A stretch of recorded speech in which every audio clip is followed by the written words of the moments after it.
I was America's biggest teen pop star, but the only person who ever saw the real me might also be the one hiding the biggest secret.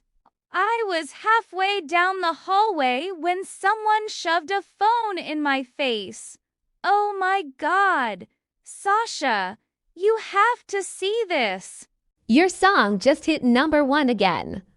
I froze for half a second, then forced a laugh. That's crazy. Not crazy. Normal. Expected. Exhausting. To them. I was just Sasha Rivera, the girl who transferred mid-year, wore oversized hoodies, and looked tired. To the rest of the world, I was Sasha, our pop star, award winner, headline maker. Being both people at once made me feel like neither. As to Sasha, you good? Yeah, I said quickly. Just tired. She steadied me for a second, then handed me my usual iced coffee. You say that every day. You know you can tell me stuff, right? I smiled because that's what people expect. The bell rang and the hallway exploded into chaos. Lockers slammed, people shouted. The kind of life I used to dream about from backstage. By lunchtime, I had already checked my phone 12 times. Not for texts. For notifications, comments, mentions, men's, some sweet, some weird. Unknown user 47. You can't hide forever. I quickly locked my phone and shoved it into my bag. You okay? Yeah, just spam messages. She raised an eyebrow. Spam doesn't make you look like you've seen a ghost. Before I could respond, the cafeteria doors swung open. Everything got quiet because he walked in. Tall, dark hoodie, sharp eyes. Who is that? Tessa whispered. No idea, I said, even though my stomach had already dropped. He walked straight toward us. Are you Sasha Rivera? My heart stopped. No, I said instantly. You've got the wrong person. His expression didn't change. Your parents hired me. Oh no. You've got to be kidding me, I muttered. Tessa leaned in. Wait, is he like your bodyguard or something? I stood up so fast my chair screeched. Outside, now. We stepped into the hallway. You cannot just walk up to me in the middle of school and say that. I was instructed to stay close. You're making it obvious. I'm doing my job. Your job is ruining my life. Your life is being threatened, he said quietly. That hit harder than I expected. They're just messages. They're getting closer. So what? You're going to follow me around all day? Walk me to the bathroom, if necessary. You're unbelievable. And you're careless. You ignore risks. You trust people too easily. Wow. You don't even know me. I know enough. Whatever. Just don't be weird. Congrats. You're failing. By Friday night, Damon had officially become my shadow. He stood outside every classroom. Sat 2 tables away at lunch. Your boyfriend looks like he's about to fight him, Tessa whispered as we sat in the bleachers. I glanced down at Theo, who was glaring at Damon like it was a competitive sport. He's being dramatic, I said. Or jealous of a bodyguard. Of a hot bodyguard, she corrected. I rolled my eyes. Babe, Theo said, climbing up to us. Can we talk? About him. Why is he always around you? Because my parents think I can't walk 5 steps without being kidnapped. That's ridiculous. You have me. Right on cue, a spider crawled across the railing. Theo yelped and jumped back. Tessa snorted. Yeah, Real protector energy. I bit back a laugh. Theo frowned. Not funny. It kind of is. You've changed.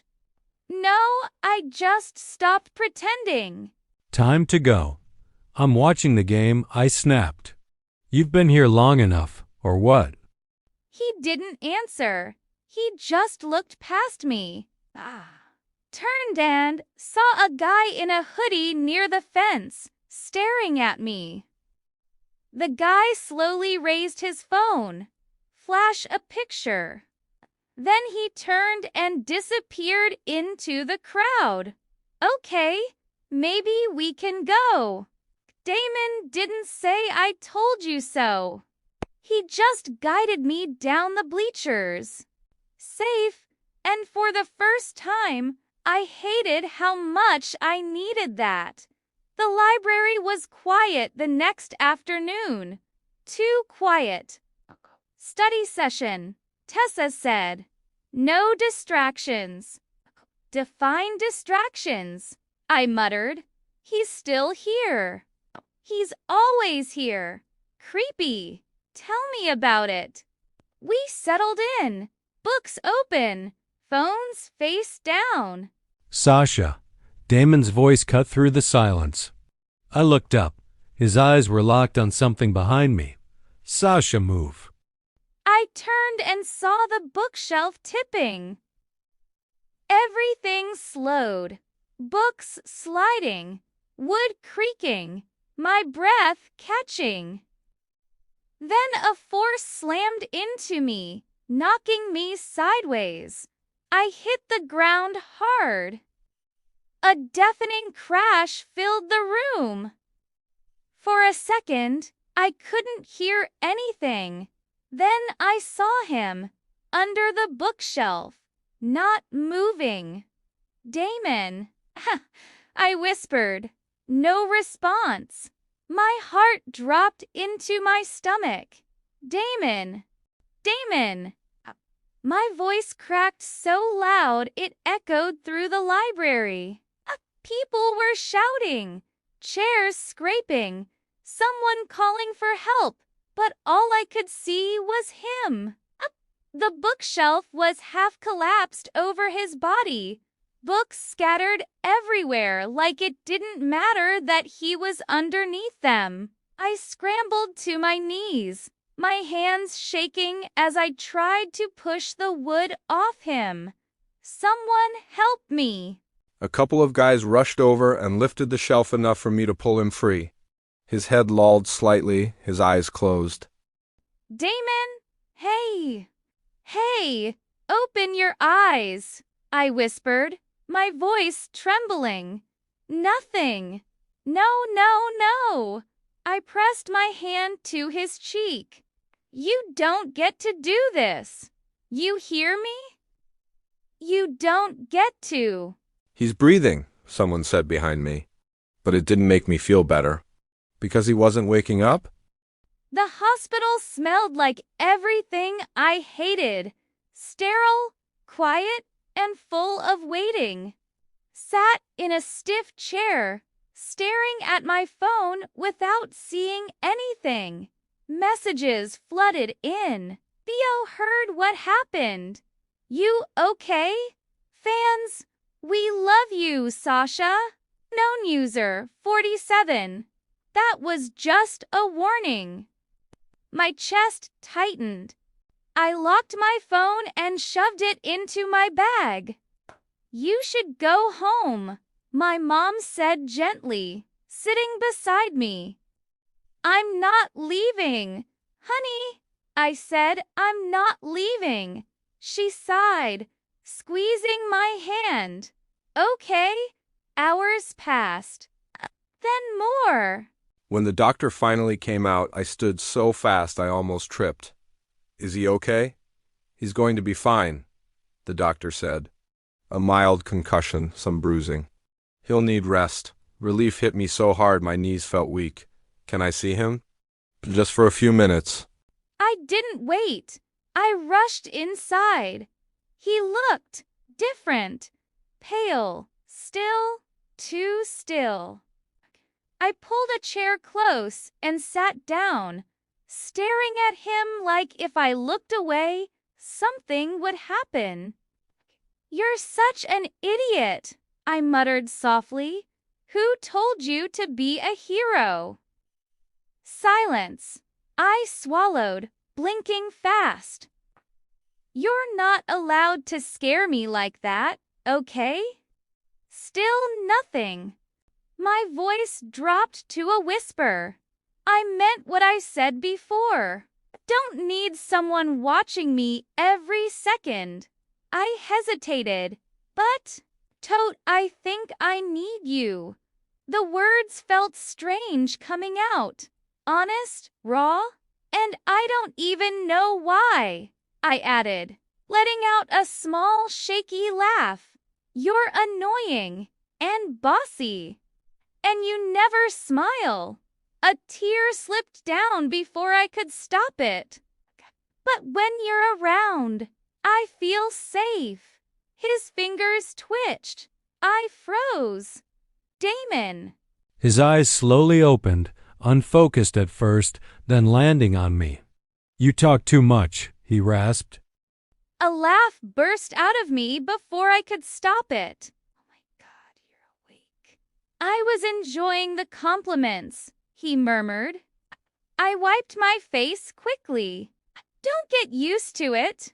But I didn't move my hand from his. He was discharged a few days later, and somehow everything felt different. Quieter. Closer. We didn't argue as much. "You're not going to school today," he said, leaning against the kitchen counter as I grabbed my bag. "Yes, I am. No." "Yes, Sasha, I already missed 2 days." "Aha, remember?" He sighed. "Your safety is still a concern. My sanity is still a concern." That made him pause. "Fine," he said finally, "but I'm coming with you." Obviously. School felt... People stared more than usual. Whispered, "Did you hear what happened?" Bodyguard saved her. I kept my head down. Hey, Tessa's voice called out. I looked up and froze. She stood by the lockers, smiling like everything was normal. "Where have you been?" "I've been texting you nonstop. I took the coffee she handed me automatically. I was busy with hospital stuff, I heard." She glanced at Damon, hero moment. Heh, he didn't respond. Something about the way he looked at her made my stomach twist. Tessa laughed awkwardly. "Kay?" Still the silent type. During lunch, Tessa leaned in. "He's acting weirder than usual, I know, like serial killer vibes." I let out a weak laugh, but Damon's eyes flicked toward us, sharp, watching. Later that day, I sat in the library again. Same table, same silence, different feeling. My phone buzzed. Unknown user 47. "You're getting closer." My heart started racing.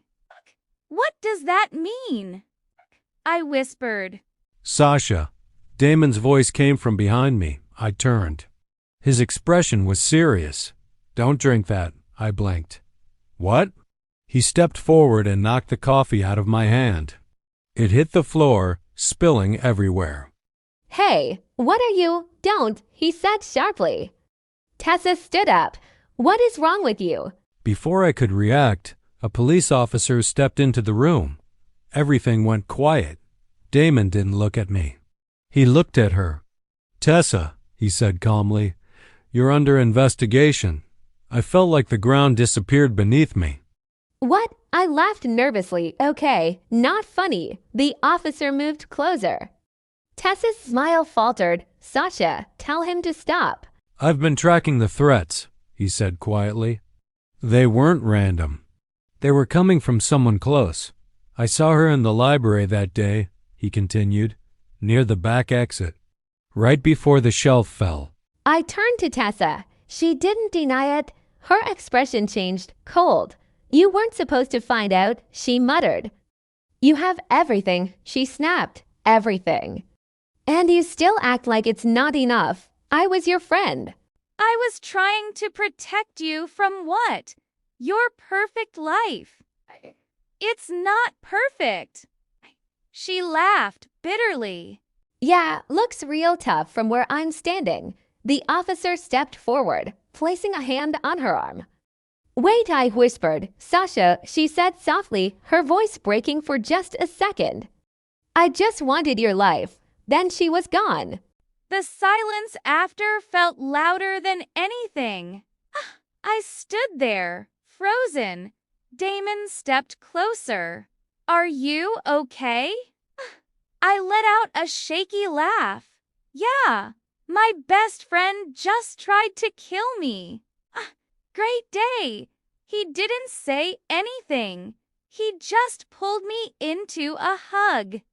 A week later, everything changed again. No more hiding. I stood on the gym floor, lights glowing, music playing softly. Prom. You look different, Damon said beside me. I smiled slightly. I am, he nodded. Good. So, what happens now? I finish my job. And then? He hesitated. Then I leave. My chest tightened. Oh, silence stretched. I can't do this halfway, he added quietly. Not with you? I looked up at him, my heart racing. Then don't. Stay, I said softly. Not as my bodyguard. I'm done letting other people decide my life, including you. A small smile tugged at his lips. That sounds dangerous. Yeah, I said, stepping closer. But I think I like dangerous. Then he reached for my hand, slowly, carefully, like it actually meant something. I didn't feel protected. I was choosing for myself. But as the music swelled, my phone buzzed in my clutch. Unknown number. I hesitated, then opened it. This isn't over.